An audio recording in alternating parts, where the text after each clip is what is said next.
jukira nti Kenya tena kisaawe kiri certified ekyayisibwawo bannaffe bano ba CAF kitegeeza nti Kenya emipiira gyabwe gyonna bagenda gikyaliza wano mu ggwanga Uganda mu kisaawe kya Mandela National Stadium.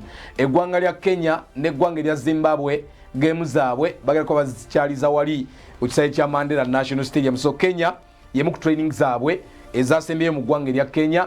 Nsobodde okuba nga ngifunako kaawo naye nga nkutegeeza nti olunaku olwaleero bunaazibira eggwanga lya Kenya bagenda kubeera bataka mu ggwanga Uganda nga beetegera geemu yaabwe gyolowooza nti balina okutandika campaign obulungi kuba baggulawo infact balina okusamba eggwanga erya Zimbabwe.